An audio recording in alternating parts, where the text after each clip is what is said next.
Okay, तो हमने last lecture में जो हमने ऑफलाइन लेक्चर लिया था, तो उसमें हमने स्टेबिलिटी को फर्दर आगे जो है डिस्कस किया, जिसमें हमने वही सब चीज़ें रिपीट की जो हमने फर्स्ट लेक्चर में की हुई थी, और कुछ बेसिक चीज़ें जो कि सिंक्रोनस मशीन्स के साथ डील करती हैं, ठीक है। जो उस दिन ऑफलाइन क्लासेस में अटेंड जिन्होंने किया तो ठीक है, जिन्होंने ऑनलाइन किया अटेंड तो वो जो है कि नोट से वो इजीली अंडरस्टैंड कर सकते हैं, और वो बिल्कुल बेसिक्स है जो आपने सिंक्रोनस मशीन्स में पढ़ा होगा, जैसे कि पावर एंगल इक्वेशन जो होता है उसके बारे में हमने पढ़ा, और जो E is equal to E V sine delta by X जो है वो इक्वेशन जो है हमने डिराइव की, जो कि आपने ऑलरेडी अपने प्रीवियस सेमेस्टर्स में पढ़ा होगा, ठीक है। तो फर्दर यहाँ पर भी हमने जो है ये चीज़ ऑलरेडी वहाँ पे डिस्कस की थी कि जो बेसिकली हमने रोटर डायनेमिक्स को पढ़ने के लिए ही वो सब चीज़ें जो है कि पढ़ी थी, जिसमें हमने ये देखा था कि अगर we can have this synchronous machine, you know you have this synchronous machine and it can be a synchronous generator or it can be a synchronous motor. So synchronous generator और सिंक्रोनस मोटर, तो मैंने आपको दोनों के case में क्या दिखाया था, जो ये डायग्राम है जो कि हमने फर्स्ट लेक्चर में भी डिस्कस किया था, जो ये डायग्राम है, and this you must be well aware of this कि ये जो है mechanical power electrical power generator के केस में आप किस तरह से प्रोवाइड करते हो, और मोटर के केस में किस तरह से है। Like you have PE, you have PM in this case in this synchronous generator, or we can say alternator. तो synchronous generator के केस में as I have mentioned over here, in this case synchronous generator में हम लोग mechanical power देते हैं, electrical power हमें मिलता है, we have this at some speed, definitely there must be some speed to this, ठीक है। तो कुछ ओमेगा आर की स्पीड से हम इसके जो शाफ्ट को या इसके जो रोटर को है रोटेट करते हैं, and then there is the mechanical torque associated with that amount of mechanical input power, and there will be the electromagnetic torque which is given by TE. This is TE, and this is the output, which is the electrical power. We represent the output power as PE. Then you have all this की अगर हमारे पास जो है कि एक rotor होगा synchronous machine में, हमारा जो कुछ इस तरह से जो है रोटर की पोजीशन होगी कि हम लोग हम we know that this is the omega R speed से ये जो रोटर है वो मूव करता है, so this is omega R, इसकी स्पीड ओमेगा आर है, but in the synchronous machine this rotates with the synchronous speed, fine. तो ये सिंक्रोनस स्पीड से जो है मूव करता है।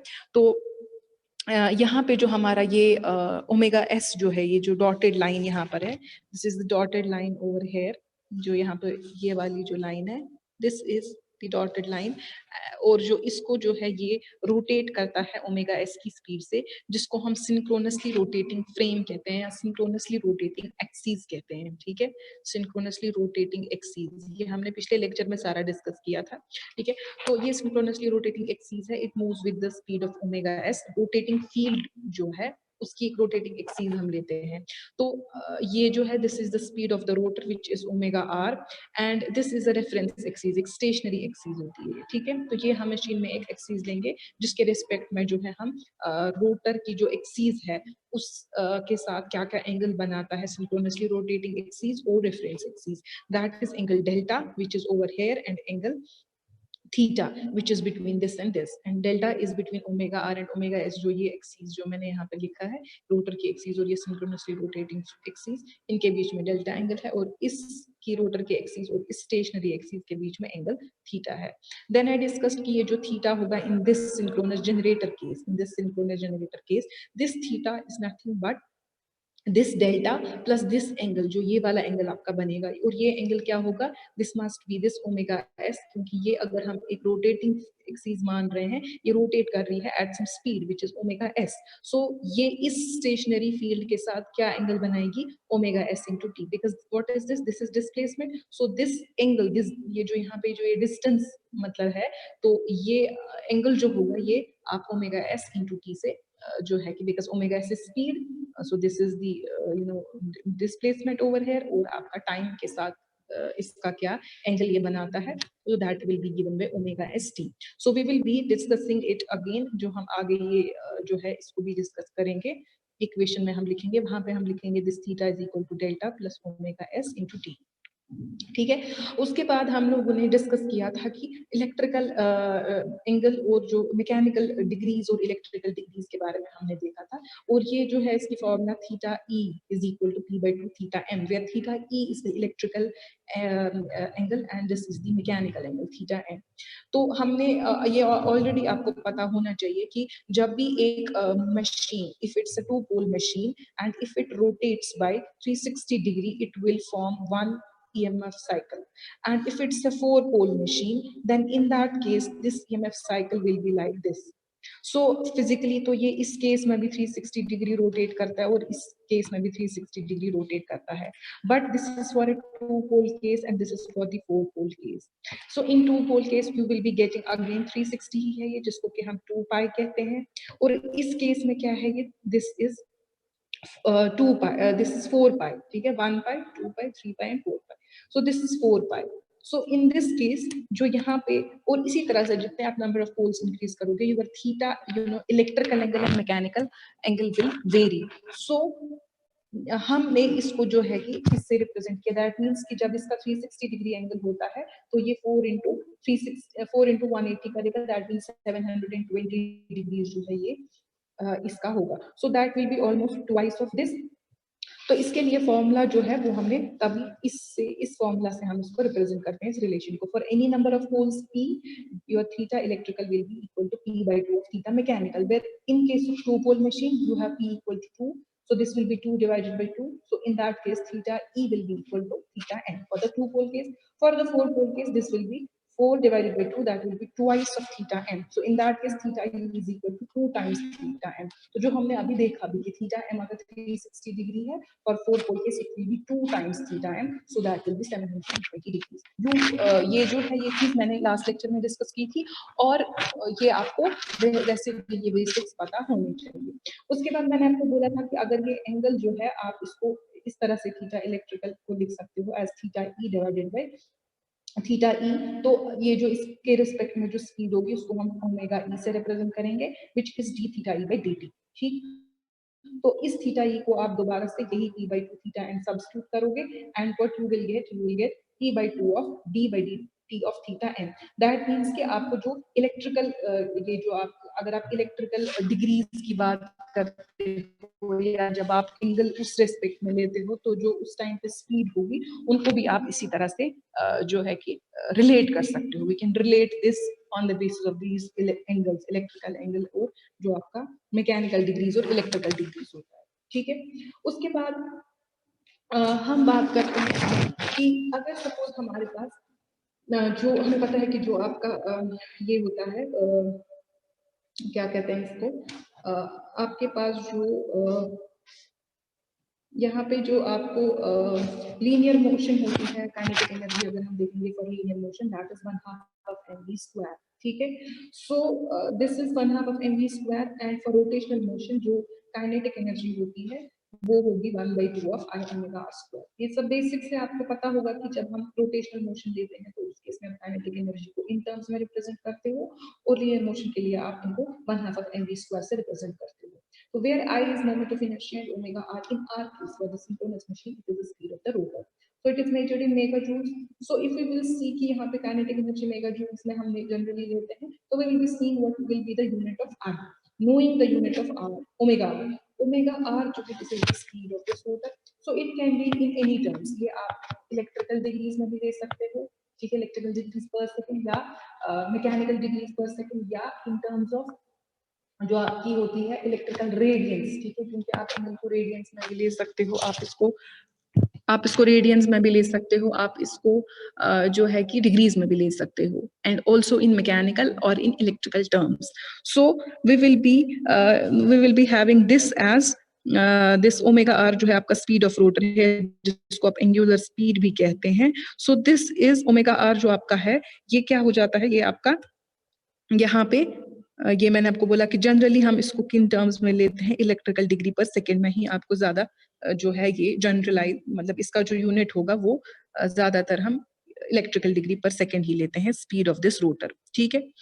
अब आप इस चीज से क्या करेंगे, हम इस आई का यूनिट निकालते हैं जो हमारा moment of inertia, this is mega joule, this is omega are which is in electrical degrees per second.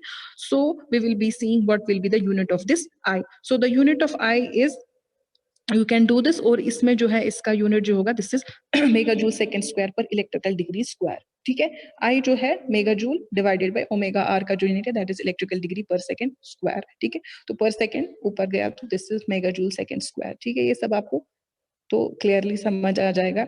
उसके बाद हम बात करते हैं एंगुलर मोमेंटम की. एंगुलर मोमेंटम जो होता है जिसको कि हम m से रिप्रेजेंट करते हैं, this is given by I into omega R. ठीक है, ये सब बेसिक्स हैं जो आपको पता होंगे. यही चीजें हमें अप्लाई करनी है बेसिकली रोटर पे, कि जो ये हमारा जो हमारी वो ये जो हम पढ़ रहे हैं इसमें ये स्टेबिलिटी, जो पावर सिस्टम स्टेबिलिटी जो हम देख रहे हैं, इसमें हमें बेसिकली क्या देखना है कि जो सिंक्रोनस मशीन का जो रोटर है वो उस पे क्या उसके उस रोटर एंगल पे, क्योंकि we will be dealing mostly with the rotor angle stability, कि रोटर एंगल स्टेबिलिटी किस तरह से जो है हैम्पर हो सकती है, डेल्टा या ओवरऑल में जो पावर सिस्टम की स्टेबिलिटी है वो किस तरह से हैम्पर होगी. सो अब अगर हम बात करें m की, which is angular momentum, and this is equal to I into omega R, तो क्या होता है कि जब आप अगर सपोज हमने इस एंगुलर मोमेंटम में ओमेगा आर को माना कि ये ओमेगा एस होगी स्पीड जो होगी रोटर की, if that is equal to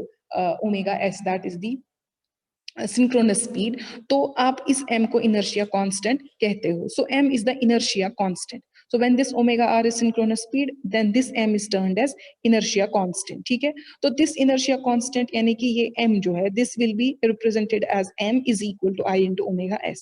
ठीक है, और इसके भी यूनिट्स आप जो है कैलकुलेट कर सकते हैं इससे, which is mega joule second square per electrical degree square multiplied by electrical degrees per second. ठीक है, ये इसका यूनिट आ गया I का, और ये आ गया ओमेगा एस का यूनिट. तो उसके बाद आपको जो m का यूनिट मिलता है वो आपको क्या मिलता है, that is this mega joule second पर इलेक्ट्रिकल डिग्रीज. ठीक है, तो यहाँ से आपको जो इस m को जो है हम ये जो यहाँ पर हमारा ये एंगुलर मोमेंटम है, इस m को हमने जब ओमेगा r को एज रीडिफाइन किया हमने इस एंगुलर मोमेंटम को कि ये ओमेगा r को हम ओमेगा s मान के चलते हैं, then this m is the inertia constant. So this inertia constant is given by m which is mega joule second per electrical degrees. So what we did कि ये तो एक इनर्शिया कांस्टेंट है, उसके अलावा और भी एक इनर्शिया कांस्टेंट होता है जिसको हम नाम देते हैं h, उसको भी हम इनर्शिया कांस्टेंट ही कहते हैं. ठीक है, that also is inertia constant.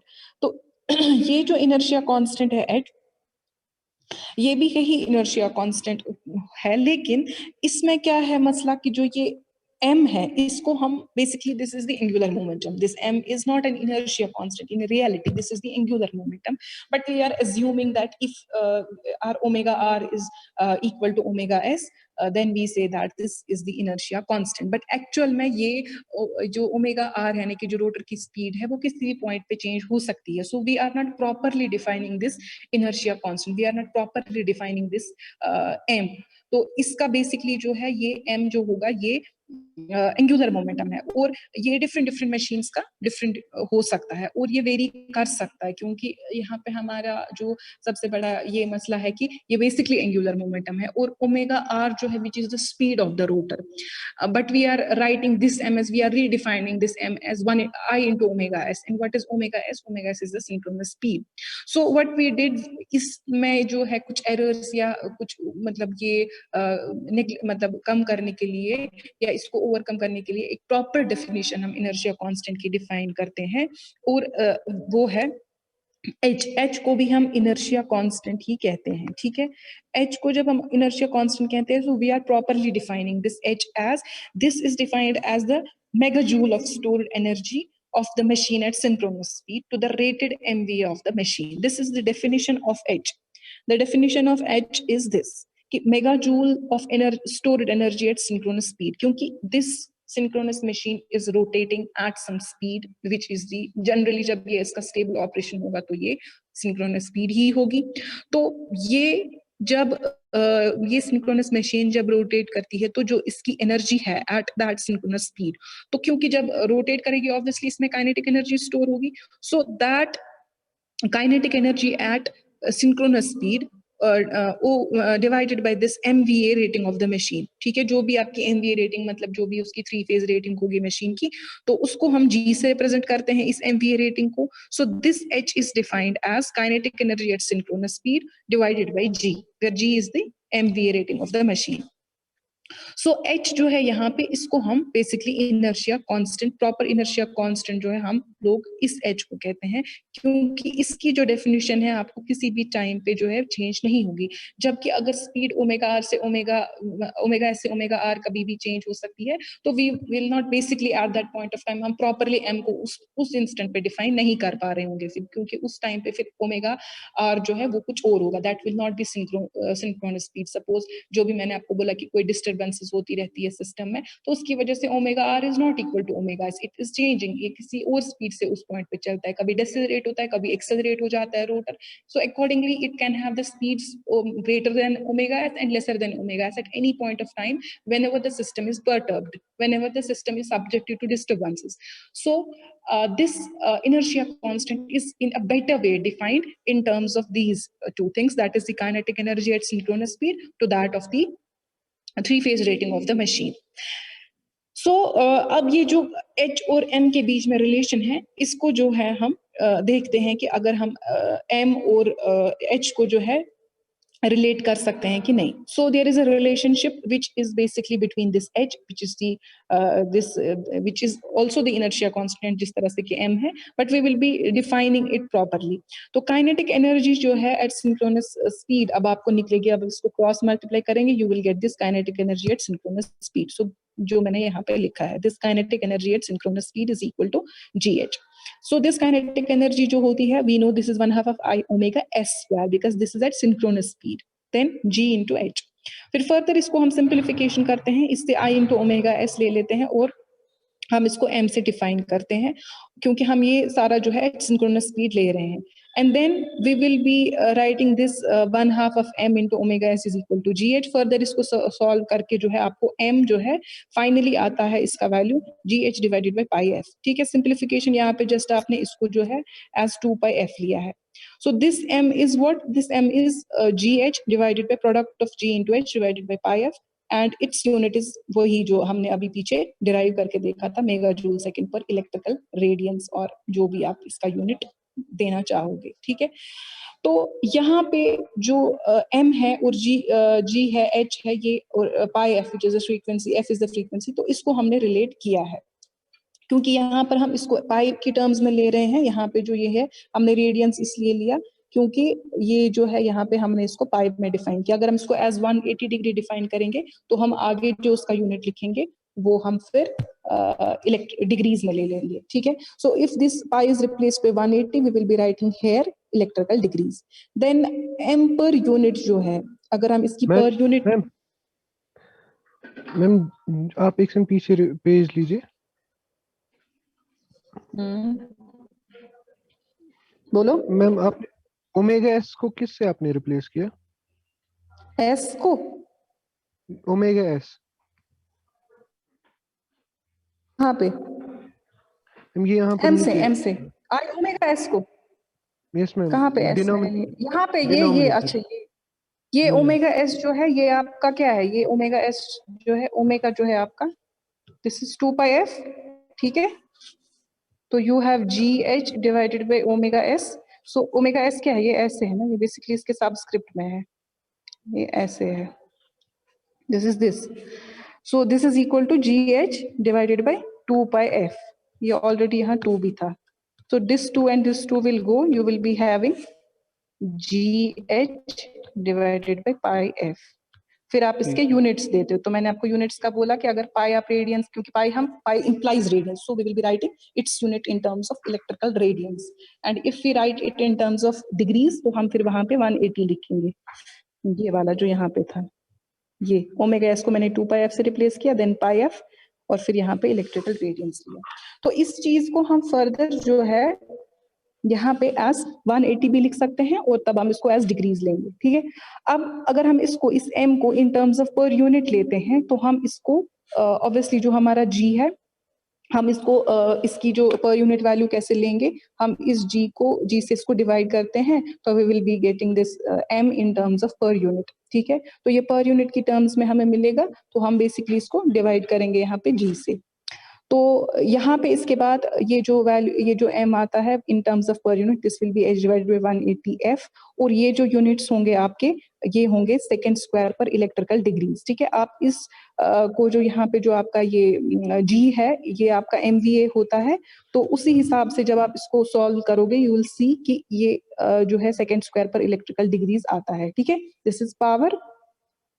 तो आप यहाँ पे जब इसको सिंप्लीफाई करोगे, तो आपको ये जो है second square per electrical degrees आता है। आप इसको सॉल्व करना, you will get the second square per electrical degrees.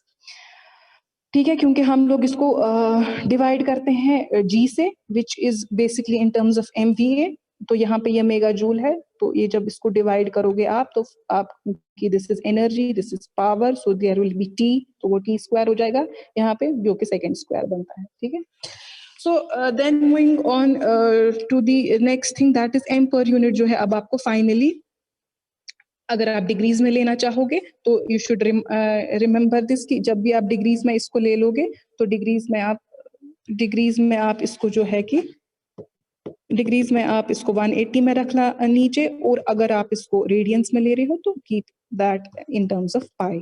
ठीक है, बाकी इसके यूनिट्स जो है वो हमने देख लिए कि m के यूनिट्स, m को हम किन टर्म्स में देखते हैं। आइए, क्योंकि जैसे कभी आपको गेट में क्वेश्चंस आएंगे, तो ये चीजें आप ध्यान रखना कि कौन सी चीज किस टर्म में पूछी है, पर यूनिट में कौन सी है, और यूनिट्स जो है, यूनिट से भी आपको क्लियर हो जाएगा कि ये I दे रहा है, इनर्शिया दे रहा है, या इनर्शिया कांस्टेंट दे रहा है। ठीक है, तो वो चीज आप ध्यान रखना इनके यूनिट्स का। ठीक है, तो उसके बाद हमारा जो नेक्स्ट टॉपिक इसके बाद आता है, ये तो रोटर डायनेमिक्स था, कि जो सिंक्रोनस मशीन है उसमें हम जो है कि एंगुलर मोमेंटम वगैरह जो है वो सब क्या चीजें हैं। ठीक है, सो इस पे जो है, इनके बेस पे जनरली जो है हम कुछ क्वेश्चंस करेंगे, आते भी हैं इसके बेस पे क्वेश्चंस, जो आपका ये इक्वेशन है रोटर डायनेमिक्स जो है, तो इस पे कुछ क्वेश्चंस जो है, कुछ न्यूमेरिकल जनरली पूछे जाते हैं, और इसके बाद जो स्विंग इक्वेशन हम करेंगे उस पे भी क्वेश्चंस पूछे जाते हैं।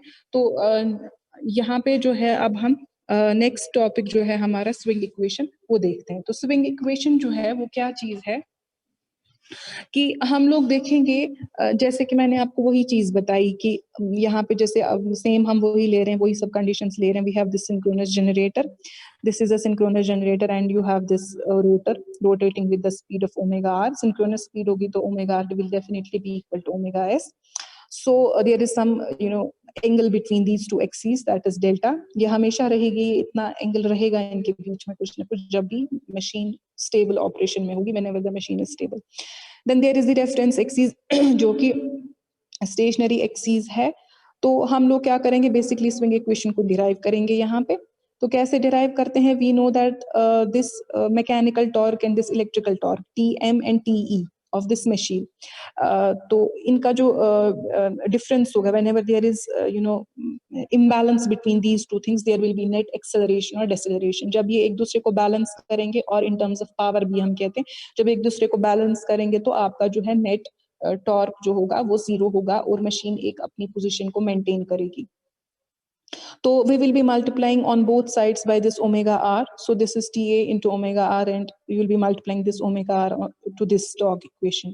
तो यहाँ से आपको फिर यहाँ पे PA मिलेगा, यानी कि एक्सेलरेटिंग पावर मिलेगा, और क्योंकि ये आपको पता होगा, power is equal to torque multiplied by speed. ठीक है, सो यहाँ से हमको जब हम इसको मल्टीप्लाई करते हैं ओमेगा आर से, तो आपको जो है यहाँ पे PA मिलेगा। So this PA is equal to accelerating power which is equal to PM mechanical power, और जो आपका शाफ्ट पावर है जो आप इस सिंक्रोनस जनरेटर को अप्लाई करते हैं, and then you have TE omega are which is the electrical power. ठीक है, तो we neglect all these losses, जो आपके विंडेज और फ्रिक्शनल टॉर्क्स वगैरह है, वो सब हम सिर्फ मैकेनिकल टॉर्क और इलेक्ट्रिकल जो आपको नेट मिलता है, हम उसके बारे में बात करते हैं। So under steady state conditions we will be seeing कि जो मैंने आपको अभी बताया कि जब भी स्टेडी स्टेट कंडीशंस होंगी, तो आपका जो नेट आप टॉर्क प्रोवाइड करते हो इस मशीन को, that will be equal to this electrical torque. So under steady state conditions, we have this mechanical torque equal to electrical torque. That means that this accelerating torque will be equal to 0. Fine. सो जब आपका accelerating torque 0 हो जाएगा तो आपका जो mechanical यानी mechanical power है that will be equal to electrical power. Fine. तो मैं आपको यही बता रही हूँ कि जो आपने इक्वेशन जो है वो देखी अभी, वो ये है कि आपको पता है कि जो नेट एक्सेलरेशन मशीन में तब होगा जब ये दो टॉर्क्स इम्बैलेंस हो जाएंगे. और अगर हम इन टर्म्स ऑफ पावर देखेंगे, क्योंकि पावर जो है वो होता है torque multiplied by speed. So what we are doing, we are multiplying this with omega R and this will be PA. In this will be Tm into omega, that will be equal to Pm minus this is PE. ठीक है, ये electrical power है जो कि synchronous generator output में देता है. ये इसका इनपुट पावर है जिसको कि आप मैकेनिकल पावर भी कहते हो.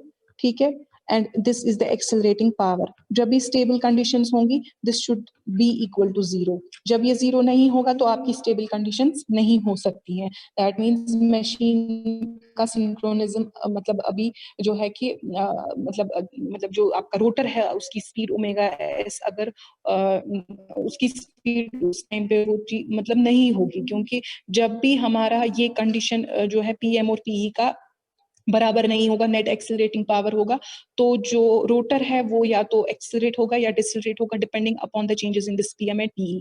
ठीक है, तो अगर पीई ज्यादा होगा पीएम कम होगा तो नेगेटिव होगा. दैट मींस उस केस में पीए नेगेटिव होगा, पीए नेगेटिव होगा तो दैट मींस कि जो आपका एक्सेलरेटिंग पावर है यानी कि वो जो रोटर है वो डिसेलरेट हो रहा है, नेगेटिव पावर है. और अगर हमारे पास अब ऐसा केस होगा कि पीएम सपोज ज्यादा हो गया और पीई कम हो गया किसी भी सिचुएशन पे, तो किसी भी इंस्टेंट पे, तो उस केस में आपका जो एक्सेलरेटिंग पावर होगा वो ज्यादा होगा. और अगर एक्सेलरेटिंग पावर ज्यादा है दैट मींस कि जो रोटर है दैट इज एक्सेलरेटिंग, जो रोटर है उसकी जो स्पीड है वो इंक्रीज हो रही है, आपका डेल्टा उतना उतना इंक्रीज हो रहा है, which we discuss probably in the last lecture also कि अगर क्या चेंजेस होंगे. मैंने आपको ग्राफिकली तब बताया था कि अगर आप पीएम इंक्रीज करोगे या पीई इंक्रीज करोगे, I discussed it in terms of synchronous motor as well कि उसमें अगर चेंजेस करोगे, बट सेम फिनोमेनन है चाहे आप मोटर की बात करो या आप इसकी जनरेटर की बात करो. हाँ, अगर आप डेफिनेटली इसकी पीए जो है that is equal to PM minus PE.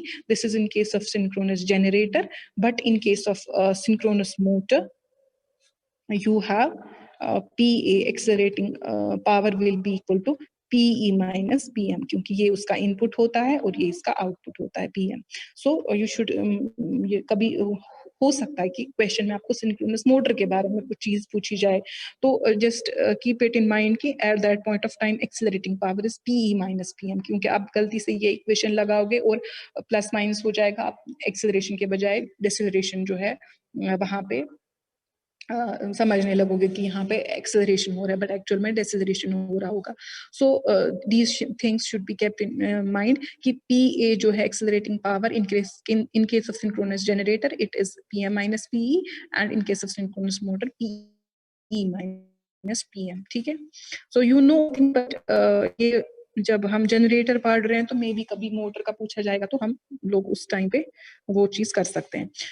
तो अब यहाँ पे फर्दर जो है कि स्टेडी स्टेट कंडीशन मैंने आपको बोला कि जब भी इन दो पावर्स के बीच में मिसमैच होगा पीए जो है वो 0 नहीं रहेगा, वो नॉन 0 हो जाएगा और आपकी स्टेडी स्टेट कंडीशंस नहीं होगी उस पॉइंट ऑफ टाइम पे.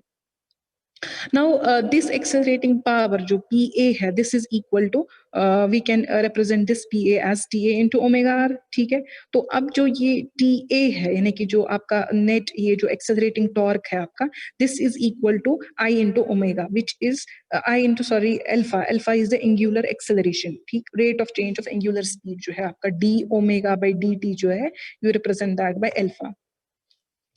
तो यहाँ पे जो आपका अब ये है ओमेगा आर जो है विच इज रोटर. बेसिकली हम ओमेगा की बात नहीं करते हैं, ओमेगा आर या ओमेगा एस की बात करेंगे. रोटर के बारे में डिस्कस कर रहे हैं तो ओमेगा आर है. ठीक है, सो टी ए जो है the torque which is equal to the product of moment this I और जो है आपका एल्फा, इनके प्रोडक्ट के बराबर है आपका टी ए. तो फर्दर हम क्या करते हैं, this is I into omega R. तो हम लोग स्विंग इक्वेशन जो है डिराइव कर रहे हैं. तो फर्दर यहाँ पे जो आपका आई इंटू ओमेगा आर होगा this is equal to M into alpha.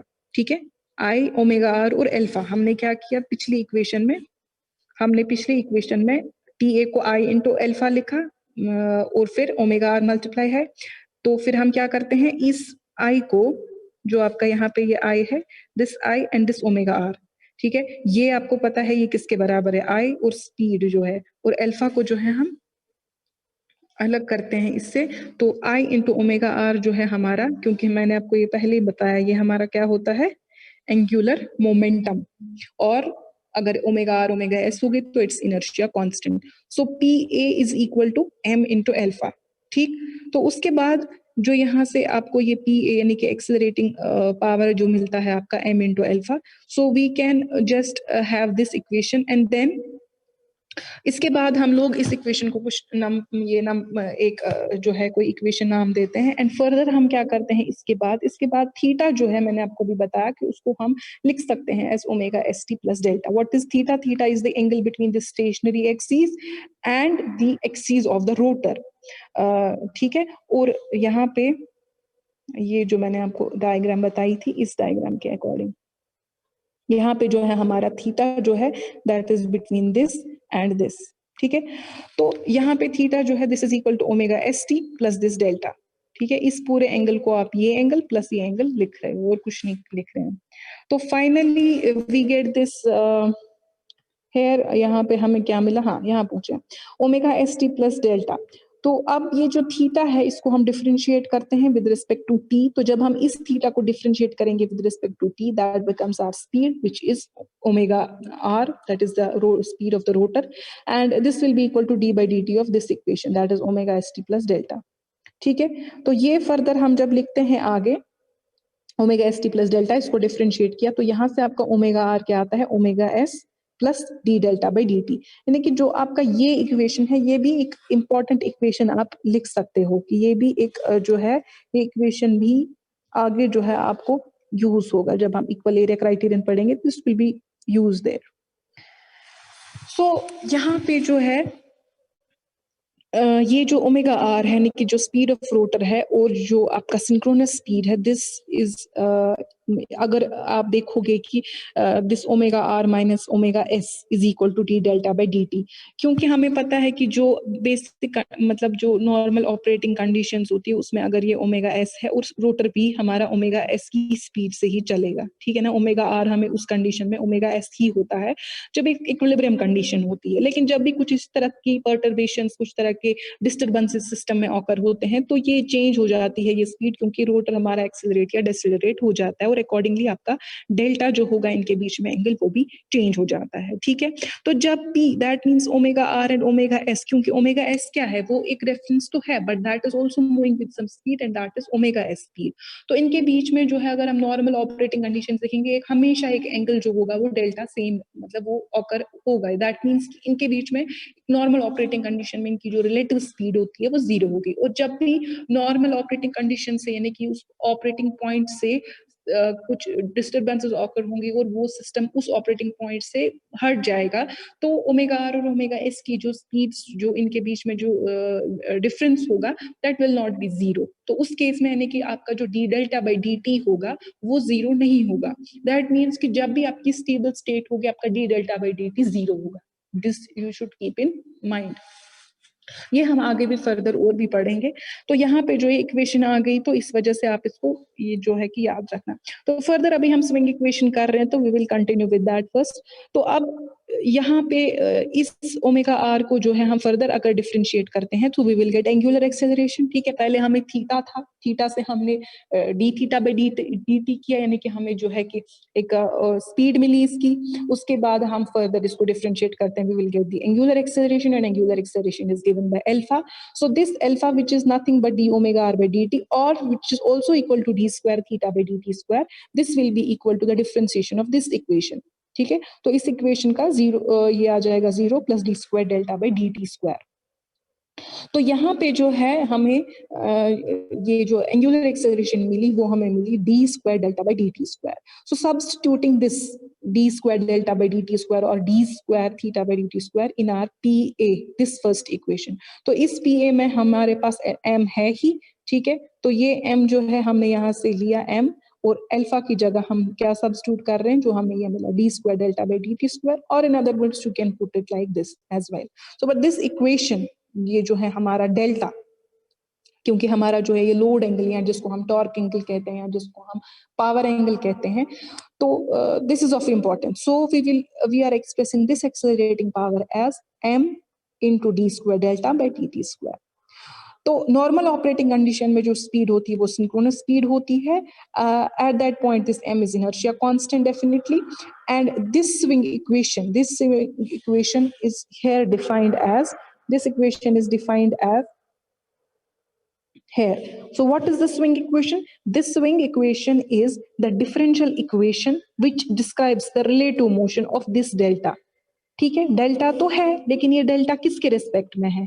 ये तो ओमेगा आर है, यानी कि जो आपका रोटर है, रोटर की जो स्पीड है वो किस स्पीड से मूव कर रहा है, और किसके रिस्पेक्ट में ये डेल्टा है? ये भी किसी स्टेशनरी चीज के रिस्पेक्ट में नहीं है, ये एक इस रोटेटिंग एक्सिस जो है उसके जो है कि उसके रिस्पेक्ट में ये है, तो जो हमारा ओमेगा एस की स्पीड से चलता है। So that is why we write here